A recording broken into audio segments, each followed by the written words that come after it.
What does it mean to live a resilient life? I'm Ryan Manion. I lost my brother to war and my mom to cancer, and I've learned a lot about myself along the way. Now, as the CEO of Travis Manion Foundation, I'm on a journey to explore what it means to be resilient against life's many challenges. Join me and some incredible guests as we ask ourselves the hard questions and define what it means to struggle well. Welcome back to another episode of the Resilient Life podcast. I have today Joey Jones. Joey, welcome to the Resilient Life. Yeah, thanks for having me on. I really appreciate it. This is going to be fun. Yeah, so I was thinking, I'm trying to think how many times have you actually interviewed me? So we're like flipping the script here, you know? Normally at Army Navy is typically when I see you. Every year I have to wake up super early and we meet and it's cold. And every year I say, are you joining us for the game? And you never do. You always fly back. No. Yeah. Listen, days at home are at a premium for me, especially when you start your day at like 2:00 in the morning anyway.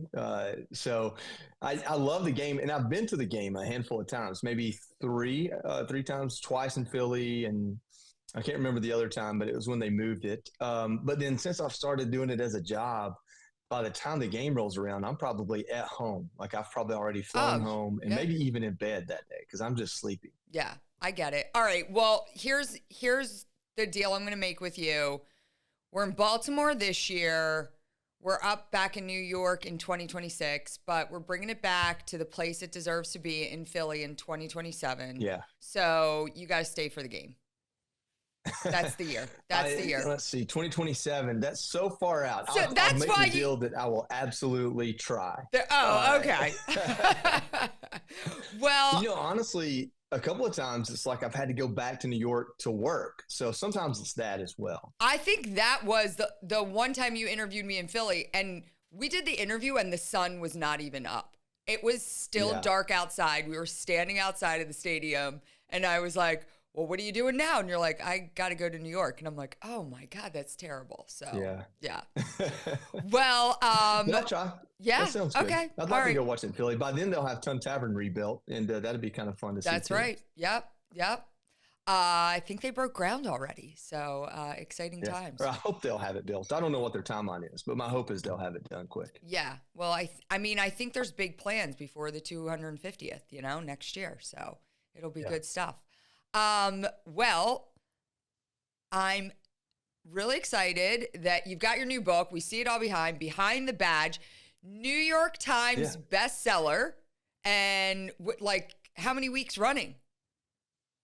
It was number 1 for 3 weeks. It's amazing. I think it was number 5 this past week. The needle kind of moves as I'm on air and can talk about it and remind people of it. A lot of people will message and say, I want to get mine, when I see it in the bookstore instead of like ordering it online, stuff like that. So just to keep it on the list shows you that people are enjoying it because I haven't been on air in about a week. Just took a little bit of time off. And so, the fact that it's staying on the list and I'm not really out promoting it this week other than doing this with you, that just shows you that word of mouth is starting to pick up. And that's when you really get proud. That Fox is a platform to talk about something and to get to share the stories and the people, and then people get interested and they go buy the book, but you don't know if they like it yet because they bought it because you talked about it. Yeah. It's that month after, 2 months after when it continues to stay on the list, sales are still doing well. You start to see sales kind of hot spots in different areas.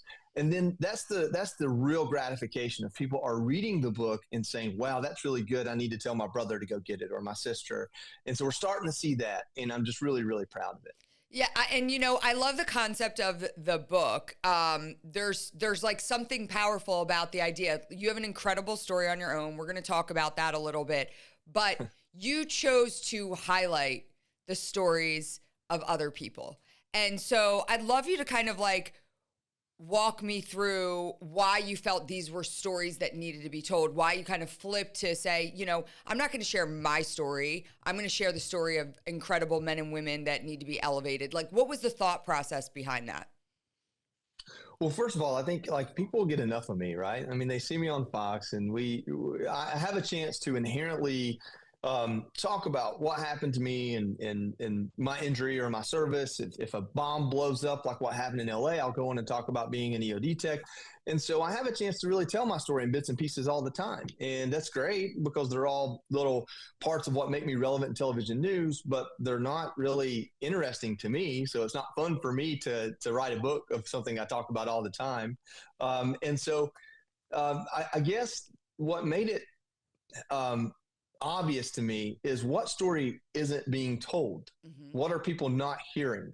What is out there that is so important to our country and so important to our society, but people don't know anything about it? And fortunately for me, in 2023, I wrote a book called Unbroken Bonds of Battle, which was military veterans and a Gold Star wife. I don't know that those stories aren't being told, but those were the ones that were important to me, and I don't know that they'd been told that way. Yeah. But Behind the Badge is about first responders, and that is not being told in any meaningful way. And my hope is that that changes with this book. Yeah, absolutely. I think, this book highlights courage in unexpected places, about people who wear the badge, both, literally and metaphorically. Was there a story or moment in the book that challenged your own perspective on service and sacrifice?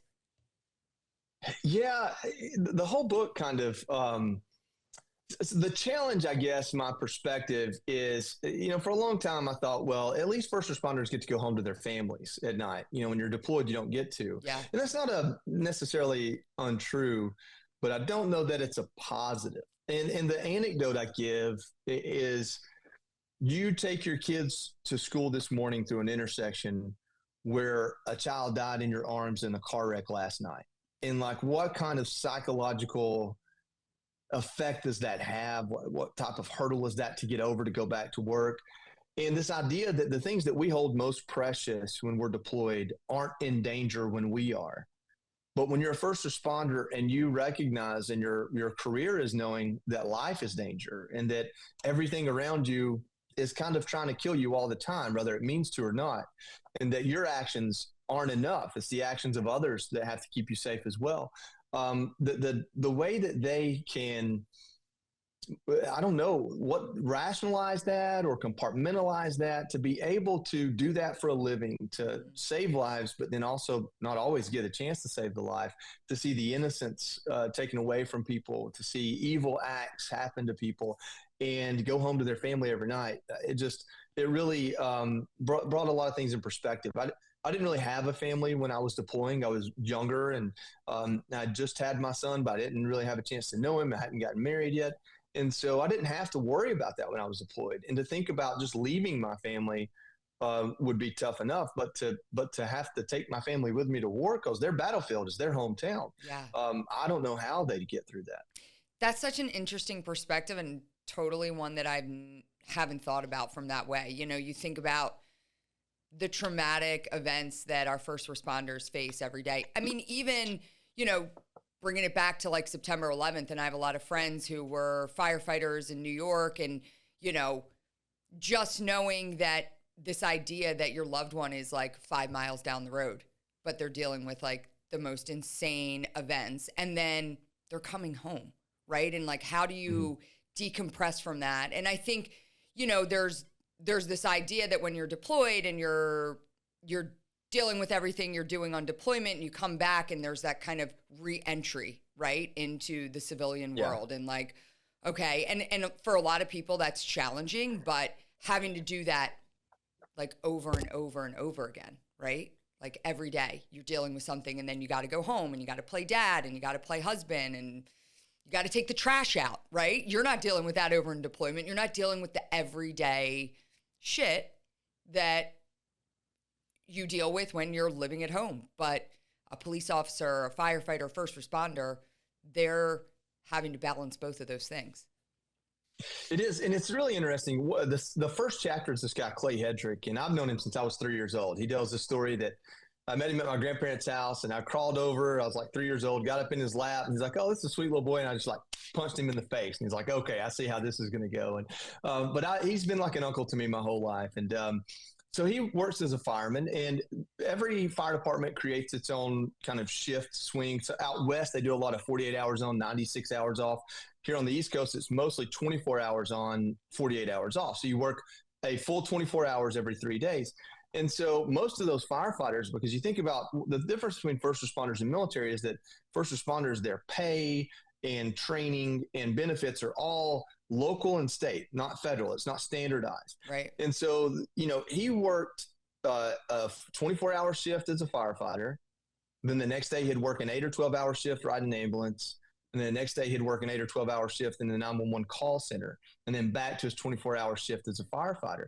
And to think about, it's not even just like you're doing your 8 or 12-hour shift and then you get 8 or 12 hours off. I mean, these younger guys and gals, I mean, they're doing it the majority of the hours they're awake for 10 years until they've made enough money, become a 2-income household, had kids, had responsibilities that they couldn't work all the time. When they're young, they're going after it and they're seeing it in different ways. And he talked about, of those 3 things, and 2 of them, firefighter, ambulance, EMT, your hands on. He said the 911 call center was the most stressful, and he just couldn't do it anymore. Yeah. And he explains why, but it puts everything in perspective for you. Of really, we get up and we go outside our house, or even when we go to sleep at night, and we just believe. We rest peacefully, believing that if something goes crazy, somebody's going to come save us. Yeah. If we get in a car wreck, somebody's going to come save us. If our house catches on fire, somebody's going to come save us. If we have a heart attack sitting at our desk at work, somebody's going to come save us. And their trauma is what gives us that peace. So they sacrifice their peace for ours. And it's a very amazing thing. It's a type of service that we don't quite acknowledge, I think, enough. And more importantly, the trauma and the sacrifice they make, we don't talk about that at all, really. Yeah, totally. I mean, I think that when you think about it from that way, I'm always advocating for our military community, for what these men and women do every day, for how they step forward. But I do think, you bring up an interesting point. Not that there's not deep appreciation for our first responder community, but we're not thinking about it totally from that same perspective unless there's something grand, right? Like there's the 9/11, there's the big, the flood. We're not thinking about those everyday things that they're dealing with. So yeah, I love that. Love that you wrote the book. It's good stuff. Yeah, and you bring that up, like the floods in Texas. Unfortunately, I was hosting Fox and Friends that week, and those were tough days, and they still are. I mean, you still see stories. Something to keep in mind, like one of the guys in the book, Jeremy Judd, was he's a Maine game warden, the only Maine game warden to ever have to use his weapon in the line of duty. Very unique story.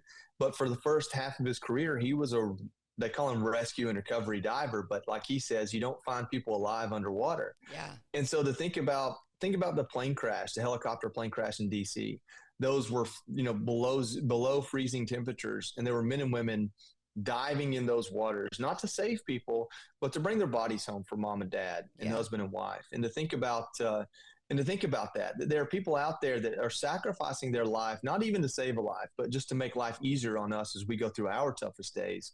And with the floods in Texas, it's not always big cities. It's not always Chicago fire. It's the point of this book with the 9 people in it, everyone from LAPD bomb squad, which is obviously incredibly relevant this past week, to Dalton, Georgia Fire Department. The trauma is there no matter what. Car wrecks happen everywhere. Domestic violence happens everywhere. House fires happen everywhere. And overdoses happen everywhere. So you don't have to be in New York City or Chicago to see these things. 9/11 is the thing that makes it all obvious for us. Yeah. But then you think about these crises and disasters. I mean, Oklahoma City is not a huge city, but it's big enough, and somebody had to sift through that. And there was a daycare at that facility. And it's just amazing to me. Like, I think what's interesting about 9/11 is if we had to fight a war here at home, it would be the first responders that would be responding to bombs hitting our buildings. And like, that's how integrated this defending and saving ourselves is. We put almost all of this towards our military. And I think it's because the military is a little bit unknown. They exist on bases we can't go on. They fight wars in places we don't go. To our first responders are our neighbors. We pass by them. They're integrated in our lives. We interact with them. And so for some reason, we take it more for granted. Yeah. I love that. Yeah. Well, super excited that the book is doing so well, and obviously available now. You can get it anywhere, and looking forward to diving into it. And congratulations. It's a big deal to write a book. I know it's an even bigger deal for a book to become a New York Times bestseller. So, congratulations on that. It's really awesome. It's really good stuff. Thank you. I'm lucky to have my name on it and to come up with the idea, but there are 9 people in the book that get all the credit, and that's for sure. Nobody's buying the book because of what I wrote in there. Yeah. They're buying it because of the people that are in it and their stories. Well, let's talk a little bit. You wrote the book about other people's stories, but I want to just talk a little bit about your story because, you're on Fox News now, but before Fox, you were a Marine, an EOD tech, and a wounded warrior. And, I think people see you, they see you on Fox News, they see that you're a double amputee, but you're not actively sharing that story. That's kind of, I don't want to put words in your mouth, but that's a different time in your life. And you're out here and you're able to talk about what the perspective of your experiences, but you're coming up, if I'm correct, on your 15th Alive Day. Is that correct? Yeah. Yeah, that's right. So let's talk about that a little bit and what that, and I know the significance, I'm friends with Kyle Carpenter, and every year he puts up this post and it just hits me in all the feels for, what he's feeling in that moment. And I'm always on April 29th every year, obviously that's the day my brother was killed. And I'm clearly thinking about my brother even more than I think about him every single day. But the other person I'm thinking about is Chuck Siegel. And he's the Marine that was shot and dealt with some really devastating injuries that my brother pulled to safety. And every year, he's the first person I think of that morning. And it's like, what are you thinking in that day? So I'd love for you to kind of share a little bit of your thoughts on that. Sure. It's similar in the sense of I don't celebrate my Alive Day. I reflect on my Alive Day and I feel an overwhelming sense of gratitude, but it's also a day of mourning. I mean, there's a guy named Corporal Daniel Greer, a Marine engineer from Asheville. I always get the town wrong. Ashland, I can't remember. I'll look it up. But like in between Knoxville and Nashville, from a small town in Tennessee. And I got to know him really well on the deployment. He was just an amazing guy. I know his widow, Stacy, very well. And, he was standing near me, and the IED that took my legs, just the way the physics of the blast work, even though I was standing on top of it, there was a wall on one side, and the blast basically bounced off the wall and went towards him. It actually hit him harder, 5 or 6 feet away, took his life. It basically took his brain activity away. And so my Live Day isn't a day of celebration. It's also August 6th. So Extortion 17 was a year later on the same day. Oh, wow. My buddy Dan Patron died a year later on the same day in a completely unrelated incident. So it's it's just one of those dates that it's on the calendar. It's an important day. A lot of days I prefer to just work through it or stay busy. But I do take time to reflect on Daniel. I usually post about Daniel. It's an important day because we call it the Alive Day because it's the day you stayed alive. And that I would never dismiss that. Whatever kept me alive, whether it's Daniel's sacrifice or God or the Marines that worked on me and eventually the sailors that operated on me and soldiers. It's a day of gratitude for sure, but it's also a day to remember that there were those involved that day and in other instances a year later that didn't make it. And it's a good opportunity to, in my own gratitude, share my thoughts on them. Yeah. You talk a lot about service, sacrifice, and like second chances, right? And so how did your experience in the military and, what you dealt with on August 6th shape the way that you approach life today? That's a hard one because it's hard to even remember who I was before I was injured. And I know that sounds weird, but there are moments in my life that are definitive.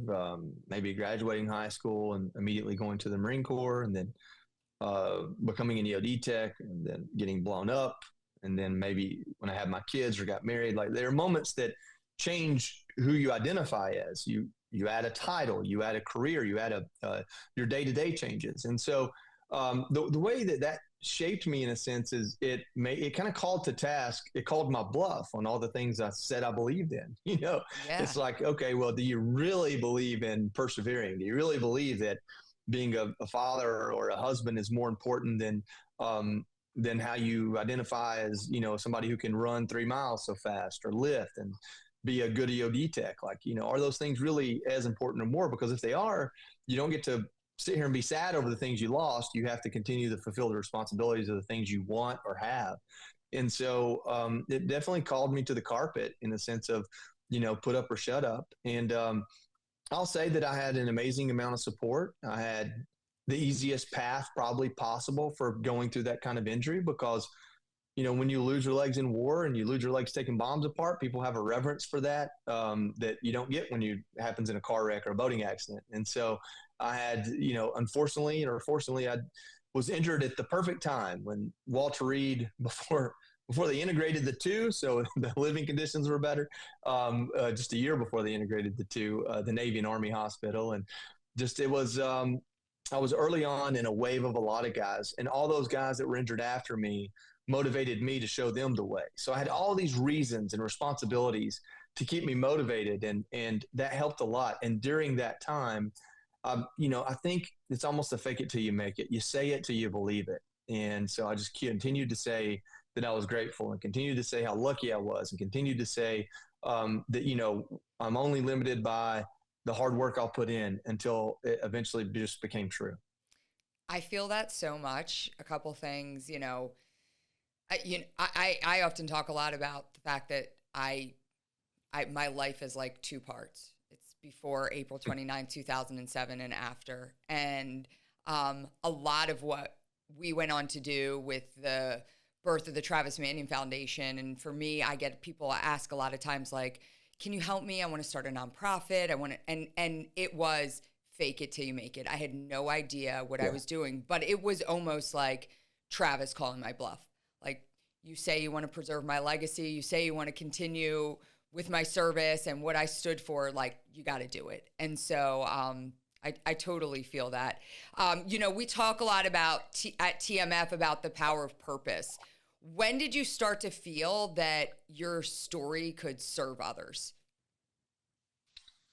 I guess it started, that's interesting. It depends on what you call my story. So the first recognition I got within the Marine Corps or the Walter Reed, Bethesda was I was an EOD tech, and there aren't very many of us, especially in the Marine Corps. Mm-hmm. And so there are only a couple hundred, I think maybe 280 at the time I joined EOD. Now it's close to 800, and it's still smaller by half from any other service.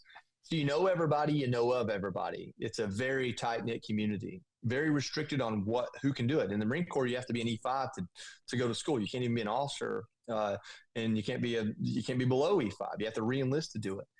And so when I got injured in August 6, 2010, there was a wave of my peers that got injured for several weeks after that, injured and killed. And so if we had 15 amputees up on the 5th ward or the 5th floor, I can't remember, if there's 15, 5 of them are Marine EOD techs. And if there's 35, 15 of them are Marine EOD techs. It was that heavy. So I started, because I was earlier on and I recovered quickly, I started visiting my buddies once I got my prosthetic legs. And I talked about the hospitals. Well, if you back up, basically what happened was the Army had a hospital, the Navy had a hospital, Army and Air Force went to Walter Reed, Navy and Marine Corps went to Bethesda. You got stitched up and healed individually, but then both came together at Walter Reed to learn how to use prosthetic legs. And what that left was all the Marines and sailors over at Bethesda not seeing other service members on prosthetics, because all of that was happening at Walter Reed. So Meg and I started going back to Bethesda and visiting our friends that were a third of who was on that floor and showing them, hey, look, there's some light at the end of the tunnel. And then eventually we realized, why would we skip these other guys and gals just because they're not EOD techs? Right. And so then we couldn't get through everybody in a night. And so we had to recruit people to come help us. So if you ask when did I first realize my story could help others, it was that simple, of the story of, hey, you've gone through the same thing I have. Don't give up, because you can end up walking just like I'm walking. And then through that, working with nonprofits that had helped us, and we're like, why are you doing all this for us? So what can we do for you? And they're like, well, just tell the story. And so speaking for nonprofits at galas or fundraisers and kind of seeing what part of my story was helpful. And over the years, it just kind of turned into something that became powerful. And I'm very humbled by that. Yeah. So going through Walter Reed, trying to be that person for others to say, hey, there's a light at the end of the tunnel. It's going to get better. Was there a person that was that for you? There were several. Yeah, there were. So the first one is kind of funny. He goes by Spanky. His name's Spanky Gibson. And he was working in the comm shop at the House Veterans Affairs Committee. And it's funny because like so many stories tie in together. Like, for example, I was sitting at, I'm going on a big tangent, so I'll stop there. So Spanky Gibson came in and he was missing one leg above the knee. And he was the first Marine to redeploy with what they call a catastrophic injury. Like, it's kind of crazy, but you can lose a foot and kind of not really have to slow down and continue a 20-year career as SF. So, what joint you lose and how bad you lose it and how you lose it determines how much you're stopped from being able to operate or deploy. So he redeployed missing a knee on one side into a kind of a communications role in Afghanistan and came back and he would do the same thing. He would visit other Marines when I got injured. And he was the first one that kind of, because he walked in camis and then he pulled his leg up and showed me his prosthetic leg. And so I'm like, well, if that guy can do it with one leg, I'll do it with two legs. I'll go back and take my arms apart. And as much of a ridiculous dream as that was, that the motivation that came from it was extremely powerful because, and any veterans that are watching this, it means something to be a Marine. You joined a fraternity and the EGA is tattooed on me. But then when I became an EOD tech, that's an even smaller fraternity. And so for me, I didn't want to be a Marine if I couldn't be an EOD tech. And so the Marine Corps at the time would allow you to stay in for 20 years if you're catastrophically injured. But if you were in a critical skills MOS like EOD, they wouldn't let you stay in that. So I turned that into my mission. And actually, long story, I got the Marine Corps to change that rule and to let us stay in our job field, even with critical skills. And so that type of motivation was palpable and important. Sometimes, being naive is the best medicine because in my mind, I was going to do more on two prosthetic legs than anybody had ever done. And thinking that way, I did as much as I could do on prosthetic legs. And that was more than enough. I love that. Well, thank you, Spanky, right? Yeah, absolutely. And there were others. There were others that were just really amazing. But I recovered with Brian Mast that's in Congress now. Yeah, sure. I know watched Brian. him. They sewed his hand to his stomach to keep blood flow, to keep it alive. And he learned to walk with his hand sewn to his stomach. I recovered with Rob Jones, who ran 30 marathons. I've run with days. Rob. Yeah, Kyle Rob and Carpenter. I run. Yeah. There's just, the list goes on and on. Incredible. Rob came and our 9/11 Heroes runs. Rob did like 10 of them in 10 days. And, I certainly couldn't keep up with him. He's fast as shit, but he's awesome. Love Rob, big fan. You've been a strong voice, obviously, for military and veterans and military families. I'd love to know what is one issue in our space that you don't think is getting enough attention. That's a difficult one because I honestly think we get a lot of attention. I don't think that attention is always as helpful as we want it to be. We on Fox News on the 5, Dana Perino always jokes in the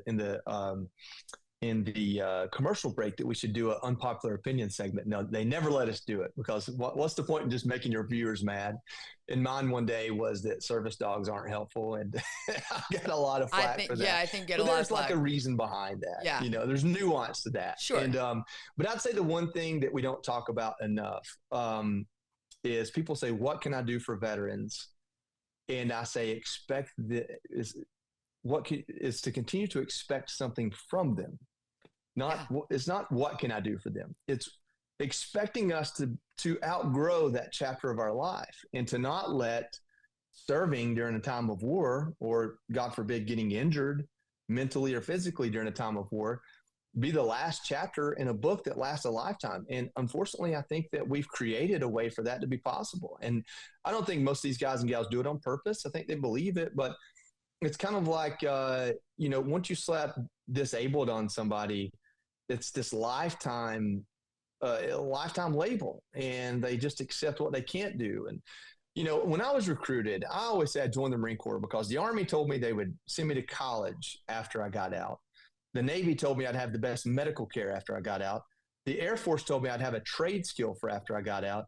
And the Marine Corps told me, we don't think you're good enough to be one of us, but you can try. And that was the stark contrast.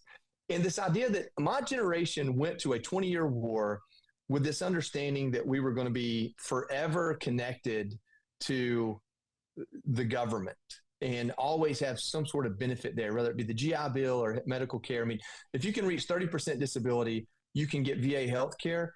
And you would have to be superhuman to not reach 30% disability in a 20-year career without ever even deploying. Yeah. And that's not a bad thing. I don't think it's necessarily bad at all, but we just rest on our laurels as a community. And because we don't feel like the world will ever know and appreciate what we've been through. And the truth is they won't. They'll never know what it's like to be in combat. They'll never know what it's like to make the small sacrifices, to have a drunk gunny making you field day the barracks at Thursday at midnight, knowing you're going to have to run 8 miles at 4 a.m. Like, they'll never understand that. So quit trying to ask them to, and quit trying to make it mean something. It means something to you and the people you love most. It doesn't have to mean something to everybody else. And what I tell guys when they transition is being a veteran, a combat veteran, even being a leader of Marines or soldiers, it doesn't put you at a higher rung on the ladder. It just means you know how to climb that ladder better than any of your peers when you start that next job. And so I know I'm answering your question at length, and I apologize. No, but I love it's this idea that, when veterans came back from World War II, they turned our country into a superpower. They built huge cities and did amazing things. And I just wish that we had that type of expectation of ourselves and from society now. Yeah, and I mean, I think the adage, and it's something that we always talk about at Travis Manion Foundation. So our organization is very different because we're not there to provide support programs to veterans. Our programs don't exist without veterans leading them. So the model is flipped with this idea that if a veteran takes off the uniform, their desire to serve does not go away. And we need to give them opportunities to continue doing that, to show up as civic assets, in the cities and towns that they go back to. And so I think it's an important perspective. That doesn't mean that you don't thank veterans for their service. But it means that you have higher expectations for, like you said, what they go on to do after that chapter of their life. So could not agree with you more. What do you think that our military community currently thinks about and is feeling about like the current affairs, the state of the world right now? Do you get a pulse on that, Yeah, I think one that in the world of being connected via iPhone, there isn't a monolith of idea anymore in certain communities or areas. Your identity is so much more sporadic now. 50 years ago, if you grew up in a certain area, chances are 90% of those people are going to think a certain way. If you did a certain occupation, 90% of those people. So I think our military, we have everything from, my buddy Luke comes back from war and now he carves spoons out of wood and indulges in, ways to calm his mind that are non-traditional. And he lives a very different life than me. We have some opinions that are the same and some that aren't. But we came from the same area of Georgia, or at least we both came from Georgia. And so I think that we're the military, the active duty folks now, regardless of their politics, I think the majority of them appreciate this idea that they're getting back to the basics, that they're getting back to how lethal can we be, how effective can we be, who's the best leader, who's the most qualified leader, not who, deserves this opportunity for any number of reasons that may not have to do with how well they perform. And it's not to take away from minorities that make it into leadership, but it's to say you deserve to be there not because you're a minority, but because of the things you've done well among all peers. And so I think that most people are very happy about that. Now, if you talk about the types of wars we're fighting or not fighting or pretending to not fight, I think the opinions continue to vary. A lot of people voted for this administration based on the idea of no new wars, but they also understand that enemy, the radical Islamic terror, and they remember 9/11, or this generation probably have read about 9/11 and know that that is a scary enemy, and we can't let them restir the pot. And so I think it's interesting because I had already been to war and had decided to become a bomb tech before I even cared about politics or voted in a presidential election. Wow. I don't think that people serving now, I don't think they see it that way at all. I think politics is a big part of what they do daily and consume, at least. And so I think it'd be hard for somebody, an old man like me that turned 39 yesterday. I think it'd be hard for me to guess where they are, because I think that it's just a completely different experience. Yeah. No, that's super valid, and I think yeah, love that. Okay, we're gonna do some rapid fire questions. You ready? Sure. Okay. Well, what's one lesson that the military taught you that still surprises you? How often it comes up? I wish it were punctuality, but it isn't. I'm going to go with the one that's on the top of my head right now, and it's this idea that don't walk past something that needs to be done just because you're not the one that was supposed to do it. Now, I try to teach my son this every day. I told him to take the mule and go fix the fence around the farm. There was a bag of trash in the back of it that needs to go to the trash can, and I guarantee you that bag of trash is still sitting there because that's not his responsibility today. That wasn't the job you gave something him. needs to be done. Do it when you see it, not just do the things you're supposed to do. Love that. Okay. Favorite military movie that you think gets it right? This one's going to be funny and it's only half serious, but have you ever seen Battle of Los Angeles? No, I haven't. It's a bunch of reserve Marines that are fighting aliens. And what's great about the movie is you don't really see the aliens through the whole movie. You just see the Marines like interacting with each other, and they are reservists. So it kind of provides cover for the fact that their hair isn't exactly cut or they're not completely locked on, but they're getting the job done. And through the movie, you see them grow and become combat experienced and like figure it out. And even though it's kind of a parody example, I think it's really accurate. I mean, Daniel Greer was a reservist and he saved my life many times. And so he didn't have the day-to-day experience that I had, but they figured it out while they were there and paid for it in blood. And I think in that movie, you see that in a way that they may not have even intended. Love that. All right. I'm going to have to check that out. Okay. Guilty pleasure snack. Oh, Lord, I'm a sweets guy through and through. When they're available, Oreos, I can't pass up an Oreo. Right now, I've got a peanut butter pie in the fridge that I got for my birthday, and I'm probably taking a bite of it every 2 or 3 hours till it's gone. It's horrible. Now, sugar in general. Are you regular Oreo or double stuff? You can't stuff them enough. I get mega stuff, and then I'll put 2 of those together with only a cookie on each side. So here's my other question. Do you put your Oreos in the freezer? No, and I know people that do that. Got to try it. What I like to do is what you have to do, and this is very technical, but however you eat them, I don't always just stuff them together like that. You take a little bit of a bite out of them, and you like break the seal on the cookie, and then you dunk it down in milk, and that allows the milk to go up into the cookie, and then that's the best Oreo. Okay, so you're going to have to take your mega stuff, put it in the freezer, and do that same thing, but with them frozen. And I promise you won't go back. You won't go back. Don't tempt me with a good time. All right. What's your go-to pump up song? Like you're about to do something. What's that song you're putting on? Yeah, I'm horrible. I don't listen to music anymore because of the news world I live in. I work out listening to a podcast or Fox News. It's horrible. However, there are 2 songs that I really love. But one of them is I can't remember the name of the song, but it's Lit. It's the band Lit. And like the first 15 seconds are this guitar riff that like defines our generation. And the other one is Korn's Coming Undone, because I listen to that on the way to just about every IED. Okay. Like that. What's your favorite book?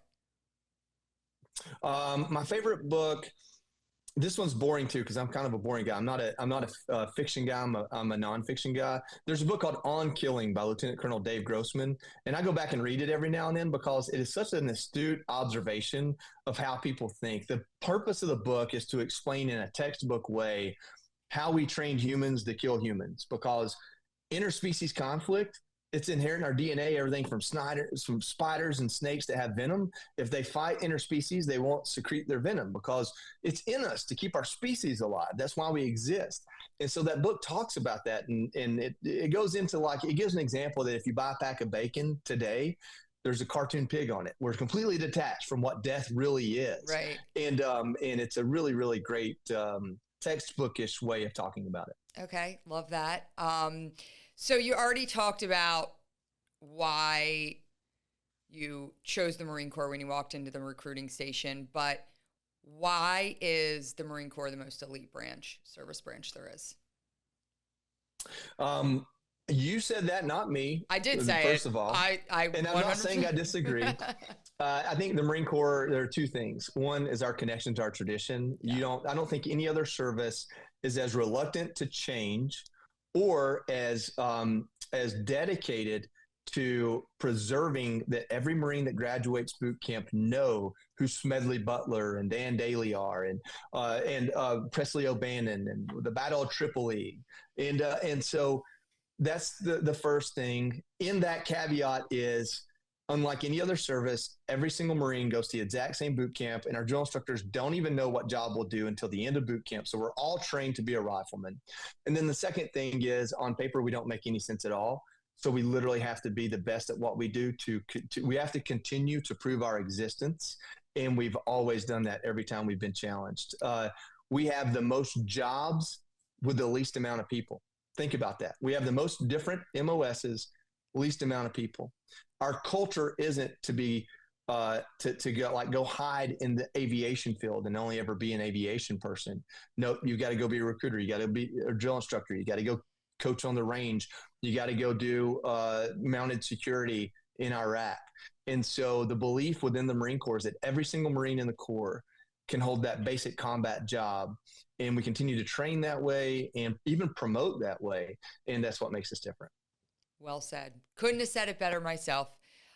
Joey Jones, Behind the Badge, available now. Thank you so much for joining us here today on The Resilient Life. And thanks for all you do for the military community as a whole.